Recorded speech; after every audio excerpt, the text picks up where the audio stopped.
Hi, Dr. Tim here to talk to you about the next stage of dealing with change. Last time we talked about letting go. Now we want to talk about that second stage where you know that you're letting go of something, but you're not sure what you're going to get. It's a time of ambiguity and uncertainty and just not knowing what's life going to be like. What am I really getting now that I've let go of this or I've lost this? Now there are three things again that can keep us stuck during that stage of ambiguity and confusion. The first thing is fear.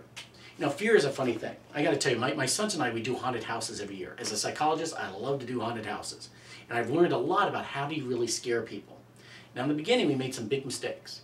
But if you think, what do you need in your haunted house to really scare people? So think it through. Well, you need, blood probably, and, zombies and dummies and fog and like light, strobe lights and black lights and all that. That's all very good. But when I ask people, what do you need? They always forget one thing. You need nothing. You need a time where nothing happens. Because what are people doing while nothing is happening? They think, something's going to happen. I know it's going to happen. What's going to happen? It's going to come around here. And then finally when you jump out, wow, they freak out.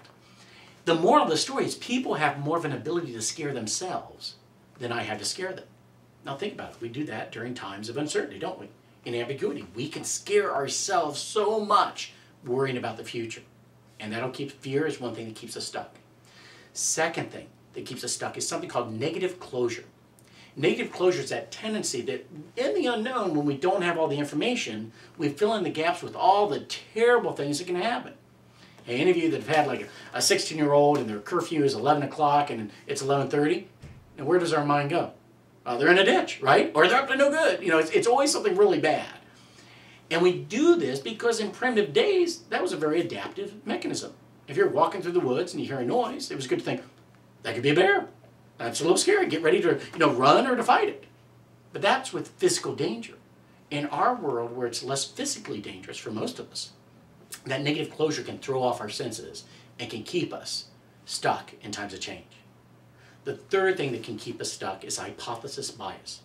Hypothesis bias is that tendency that once I form a hypothesis or a belief about someone or something, I see all of the evidence that supports that hypothesis, and anything that goes against my hypothesis, I ignore. For example, if you think someone's a jerk, and you notice all the jerky things they do, oh, look at that, oh, I knew it was a jerk, oh, look what he did that, I knew it was a jerk. What do you do if that person does something nice for you? Well, most of us will say, well, you know that guy, he must want something. We'll somehow discount the nice behavior because we have this hypothesis that we're stuck in. So those three things, fear, negative closure, and hypothesis bias, can keep us stuck in this time of ambiguity as we're trying to navigate change. So what do you need to do? Well, number one, with fear, we need to take ownership of this and realize I do have more power to scare myself than other people have. And we have to learn techniques to soothe our fear. Relaxation training, yoga, progressive muscle relaxation where you tense and relax muscles until you ease your body, or imagery.